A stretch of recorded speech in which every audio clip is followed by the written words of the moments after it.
basically a concrete ramp, maybe like 5-10 metres long, and it's got some big metal rollers on it.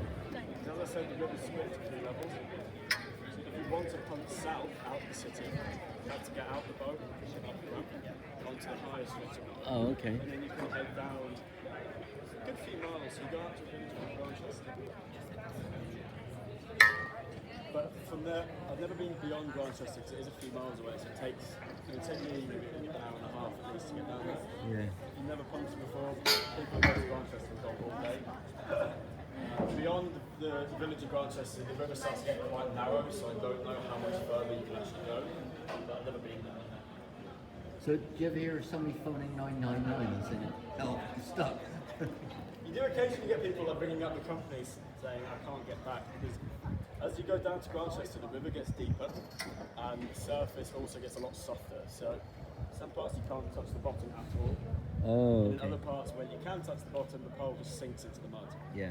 So that's why it takes quite a long time. A lot of people, if they punt it maybe once or twice down the back, so where it's quite firm, they don't realise it's actually a lot harder to do. Right. You don't keep a couple of oars in here for like emergency? In the self-hires they do, not in these ones.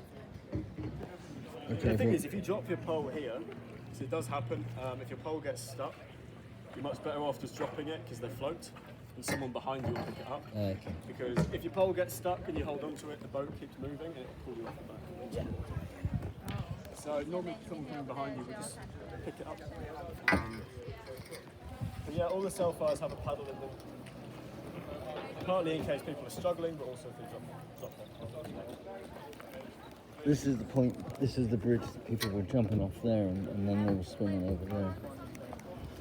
On the left, swimming to the place on the left. And everything either side is property of whichever college. What do you think of it so far, honey? It's really relaxing. Do you It's like nice it? to see the colleges. Nice, isn't it? Yeah. Do you find it relaxing? You're doing all the hard work, I think that's why. Is this good date material? Like you meet a girl and say, hey, little... You No? do see people going on dates, and sometimes it's clearly a first date on a self-hire. No, I mean for yourself though. I mean like you know. Oh, if I was to do it? Yeah. I mean, possibly, yeah. I wouldn't do it as a first date because it's quite an awkward, you know, if there's someone sat opposite you, they're just staring up at you the whole time. It's kind of weird. Maybe later on, yeah, it'd be quite nice to do it. But never, I'm used to people going on self-fires, and it can either make or break the relationship. Sometimes it ends in tears. Yeah, like eating spaghetti on a first date, right? Like, it's true, right? Like, if you're trying to impress, don't eat spaghetti, or is it awkward like that, right? Like, you have to slurp it, it doesn't go there. You go on a self-fire Oysters or something. If you're on a self-fire on the first day and you're really bad at it, it might just be quite embarrassing. You fall in and get sick. Did you know that? You know spaghetti on a first date? I didn't know that. But then, have you ever seen Lady in the Tramp? They're so cute. 我再不相信我妈那个。 Oh no. And then there was Paddington Bear with the Queen, right? Oh yeah, I saw it. With a marmalade sandwich. Yeah. Yeah. This area here was only supposed to be seen by tradesmen, so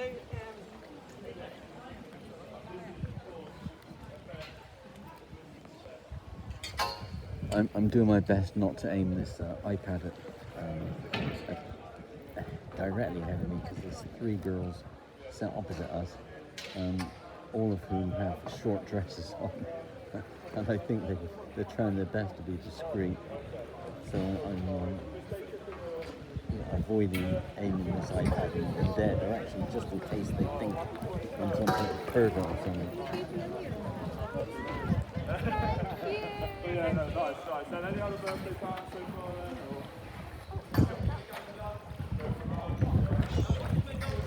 Yeah, exactly.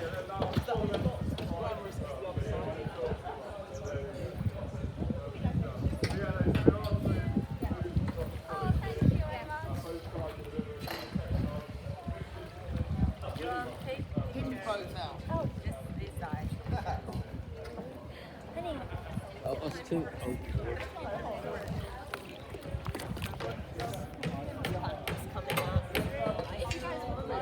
She did it right. 3, 2, 1. Excellent. She must be a scientist. Thank you.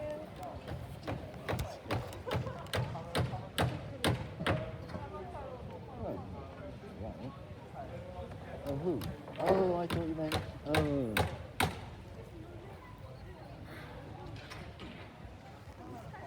Oh, not that you need to tell you by this point, but I want a punt, a share punt. £20 each for about 45 minutes. About the going rate, I'll just dip my elbow in the water.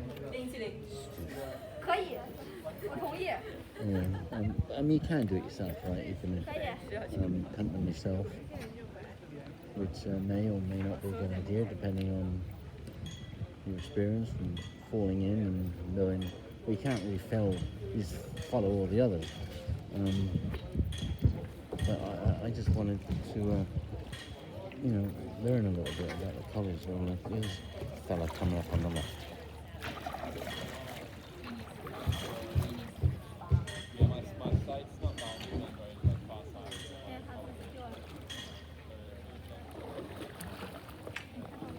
So anybody can bring their own board, right? Like this fella on the left. Before the lockdown there, there's a big park called Jesus Green. So I think people either launched from there or from Mill Pond where we started. Not college land, you can just walk straight down to the river there. Yeah. As I said, as long as it's self-contained. I don't think there's any restrictions on people bringing their own stuff. I might be wrong, but you see so many people do it, it can't be that difficult. I mean, stand up paddleboard? yeah, I'm good at that. But you never see anybody enforcing, anyone from the council or police, doing any sort of enforcement for anything? Not since the independence got shut down. Right. And all the independent clubs have got closed down. I mean, you used to see people from the council coming down, trying to stop boats launching. Occasionally you see the odd policeman down there trying to stop people as well. But mostly it's probably the council. That's why I don't think it's technically illegal, because the council weren't allowing it.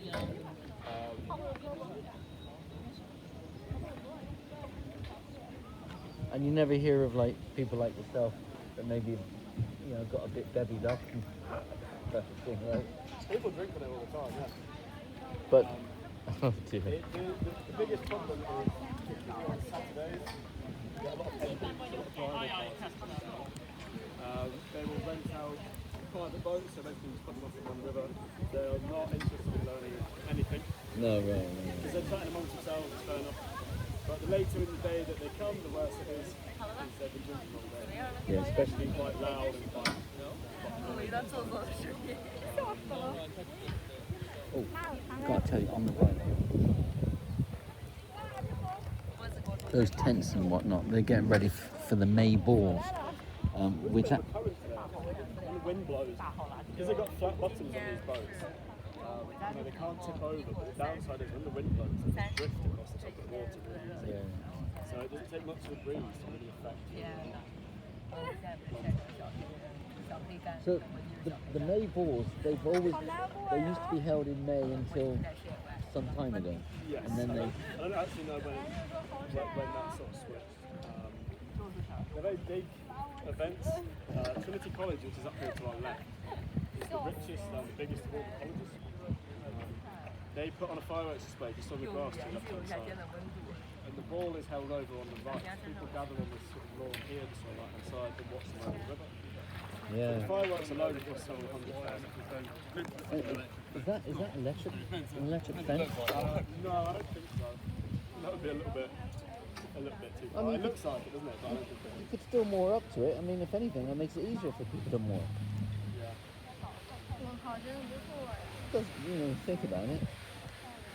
You just tie up to one of those poles, Thanks a lot, Trinity. I think it's supposed to make it hard for people to get out of the river, get out of the boat, sorry, onto the grass. Yeah. So that they don't get out and sit there. Let's spoil sports. It's funny though, you sometimes, people still do it in cell fires. You see the porters from all the college come out, marching around the ground, telling people off to leave. They are very strict. I suppose ultimately they'd phone the police or something. You could just ignore them, right? Yeah, I mean, you see a lot of cell fires do it and they'll tell them to move on. Occasionally people on my tour who can be stopped stop here for a little bit. If we do it in a company boat, we get quite a lot of trouble. But can you get fined or anything personally? I don't know if personally the company might get told off by the college. I don't know what would happen personally because we just never do it. I mean, are these identifiable? Each Yes, they are. Okay. Well, to me they are. To a porter they might not be, but they do say on the side somewhere. The company's called Cambridge Social Funds. When it will say like CCB2 or something. Okay. Scooter wheels ones are the most easily identifiable because they're all blue. A lot of the sofas wear blue waistcoats as well. It might be harder to identify if you don't work with them, but as I said, they do have somewhere it will say CCB on the side. Oh, and over there, they're getting ready for the May balls, right? Yeah, I don't know what all these domes are. This has literally gone up in the last like 3 days or something. Even all the white fencing wouldn't normally be here as well. Oh, That's really? been up for a couple of weeks, yeah.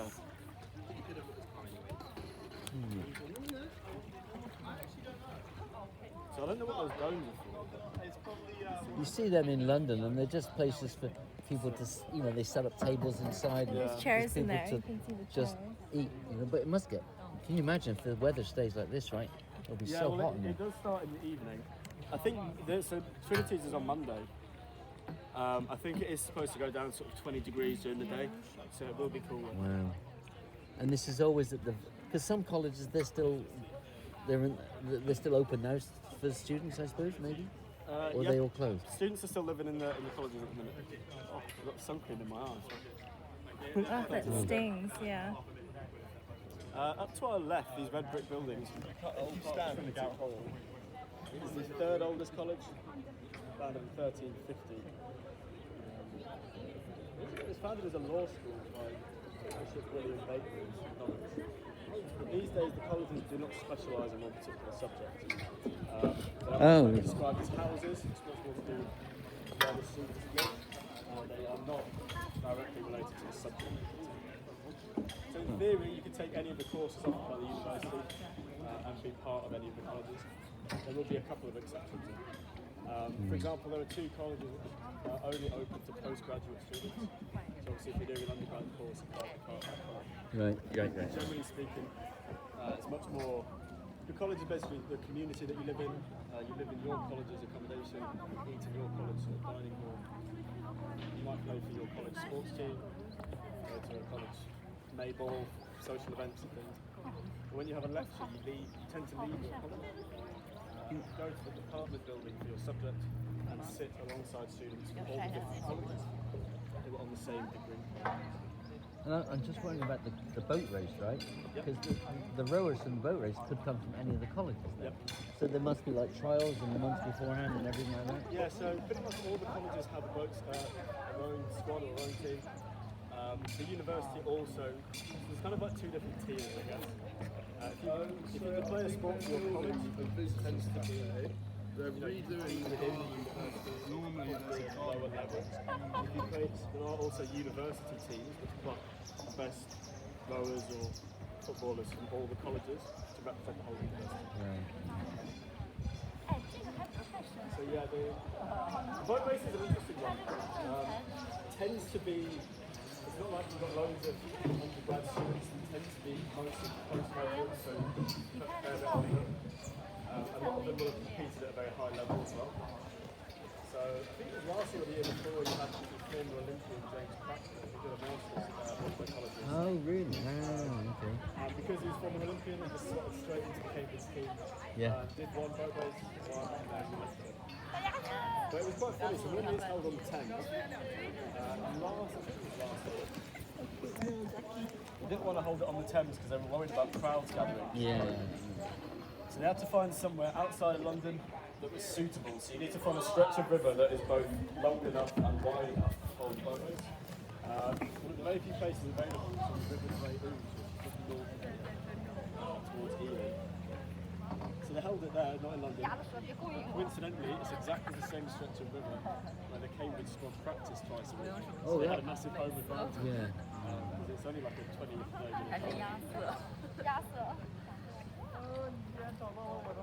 Because the Olympics, they had that Eton Dorney, which is, you know, just west of Windsor Castle, somewhere in there. I think that's those lakes are all straight, aren't they? I think the whole point with the boat race as well is it's supposed to be bends in it.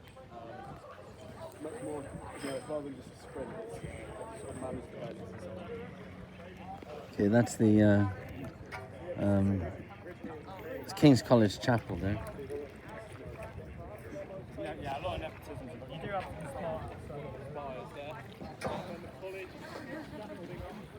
take it down. This took them a lot longer than the climbers, and they had to leave it overnight. During this night, climbers climbed up and put it on the other spot. How about that?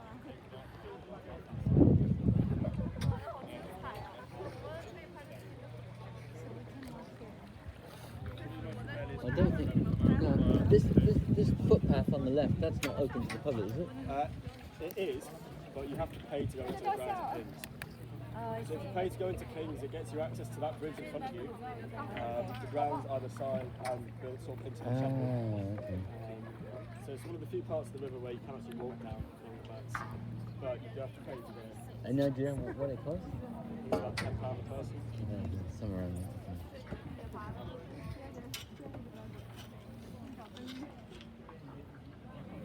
So a lot of these colleges are just closing down for the students, hence the May balls next week. And what that means is that the colleges will be opening up to visitors. And I think one of them just opened up yesterday. Anyway, so this makes me think about, you know, coming back. I don't know, at some point in the summer when the colleges are open. But then, of course, you know, this is just a mass of visitors and what have you.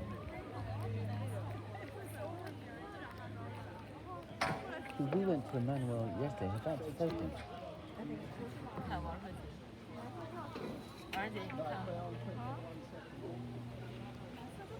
Apparently there are some of these trips that go something like, say, midnight to 2 a.m. and they're looking for bats, so they'll get to the bridges, stop under the bridges, or most of the bridges, and look for bats.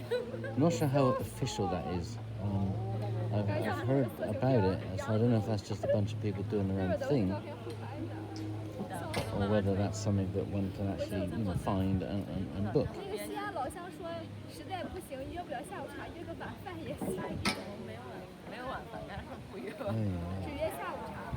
King's College has quite a few famous alumni among its ranks. Coming back to our small student accommodation up here to the left. It's called Bodley's Court, belongs to King's College, so it's only accommodation for King's students. It's some of the most luxurious they have. I mentioned earlier, some of the older buildings you have to share your bedroom. Here you get your own private room, you're attached to it. Many students have a private lounge or living room. Whoa. I had a guy on one of my tours about 3 or 4 weeks ago who lived in the 80s. He said that on top of both of those, he had a woman come into his room every morning to make his bed. So in comparison, it's pretty nice. They used to allocate the biggest and the best rooms to those who had achieved the highest earnings. It's a way of incentivizing people about 10 years ago, getting offices. So in 2006 and But 2007, you're going to have to pay a bit more for that, I guess. Well, these days, yeah, it's much more business and it's just cheap. Yeah. Yeah. All about the money, I mean. That's the mathematical bridge that we're coming up to. That's the one that's just built from straight pieces of timber with no curves. And of course it's just easy enough to do, isn't it? But it's called the mathematical bridge because it has something to do with maths. And is that Isaac Newton? The mathematical bridge? Something about Isaac Newton. Yeah, something to do with Isaac Newton. Proving gravity. Proving gravity. I mean, let me see. Anyway, just go on to Google. Not that Google is 100% reliable, mind you.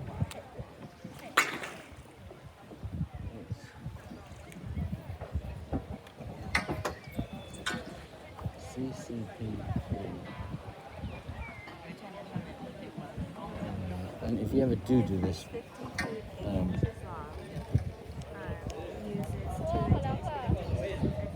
oh, we're gonna crash.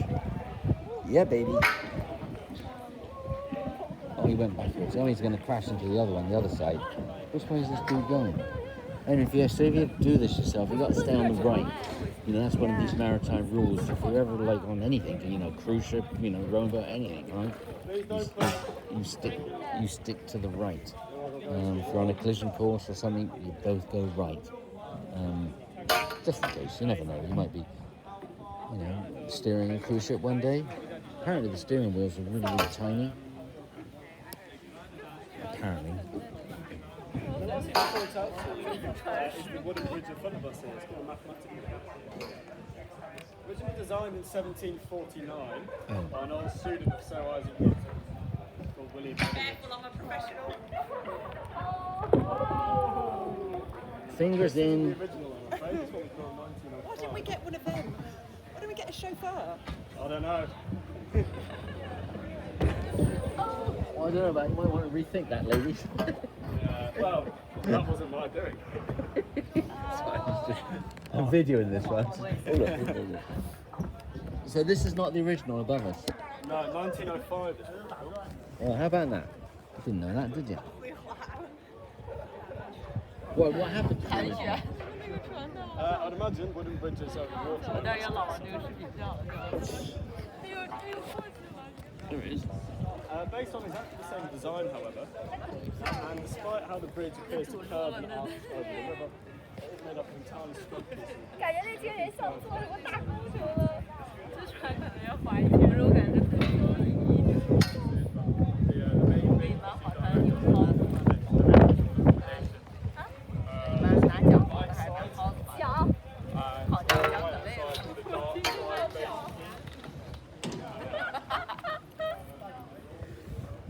There's got to be something special about a city when Stephen Hawking is seen along the pavements in his wheelchair. Isaac Newton, Charles Darwin, Alan Turing, Francis Crick, Rutherford, J.J. Thomson, a whole bunch of them actually. Amazing, really. Quite amazing what's been discovered here in this city. That guy behind us shouts so loud. Unbelievable. Right, that does bring us back to the end, I'm afraid. Hope you all had a nice time. Thank you. You're welcome. It's really chill. It's nice. All right, jolly good.